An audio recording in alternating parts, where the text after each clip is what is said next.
Good morning dear students. आज के discussion समाचार पत्र से है, शुरू करें।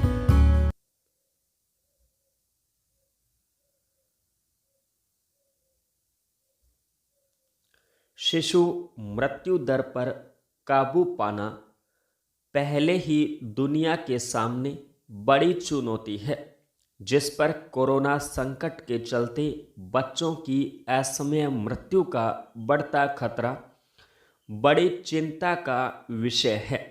संयुक्त राष्ट्र बाल कोष यानी यूनिसेफ ने सचेत किया है कि कोरोना संकट के चलते नियमित स्वास्थ्य सेवाएं बाधित होने और स्वास्थ्य प्रणाली कमजोर हो जाने की वजह से 5 साल से कम आयु वर्ग की प्रतिदिन करीब 6,000 अतिरिक्त बच्चों की मौत हो सकती है। यानी अभी इस उम्र के बच्चों की जो मौतें होती हैं उनमें 6,000 प्रतिदिन की संख्या और बढ़ जाएगी। यह आंकड़ा कम से कम अगले 6 महीनों तक जारी रहने का अनुमान है। इसके अलावा अगले 6 महीनों में करीब 57,000 माताओं की अतिरिक्त मौत हो सकती है।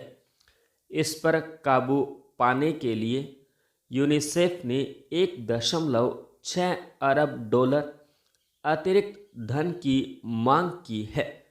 फिलहाल सारी दुनिया का जोर कोरोना संक्रमण को रोकने पर है।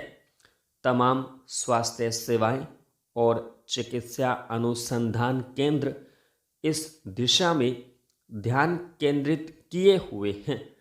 यूनिसेफ की इस नई चेतावनी की तरफ कितनी गंभीरता से ध्यान दिया जाएगा, देखने की बात है।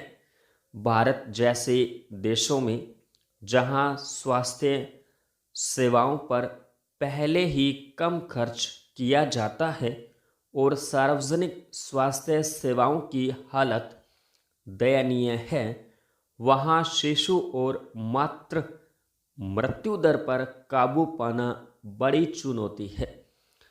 हर साल होने वाले सर्वेक्षण और अध्ययन इस दिशा में गंभीरता से ध्यान देने की चेतावनी देते रहते हैं।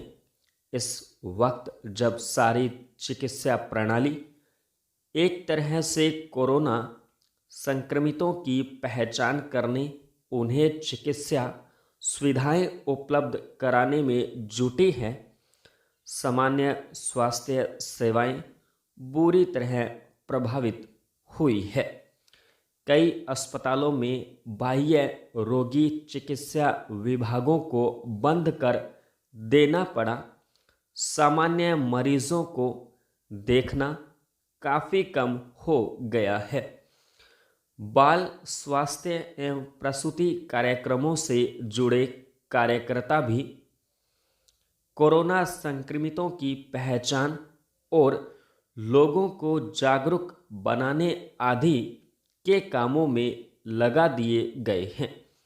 ऐसे में दूर दराज के इलाकों और गांवों में बाल स्वास्थ्य कार्यक्रम बुरी तरह प्रभावित हुए हैं।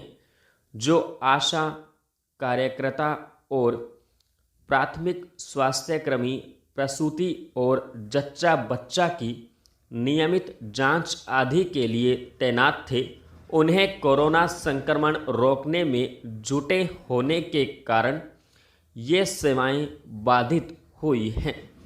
जाहिर है इससे गांवों में मलिन बस्तियों आदि में रहने वाली महिलाओं को असुरक्षित वातावरण में प्रसव कराना पड़ रहा है।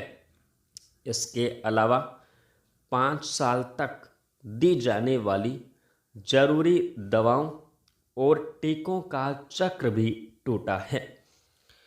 भारत जैसे देश में ज़्यादातर गर्भवती और प्रसूता माताओं तथा शिशुओं की मृत्यु कुपोषण, जरूरी सावधानियां न बरतने, नियमित जांच न हो पाने, गर्भावस्था के दौरान जरूरी पोषण न मिल पाने, नियमित टीकाकरण आदि न होने की वजह से होती है।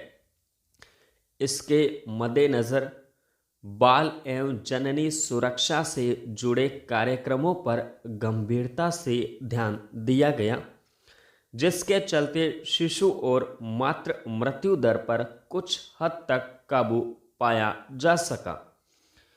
पर इस वक्त उन कार्यक्रमों में स्वाभाविक रूप से बाधा पहुंची है।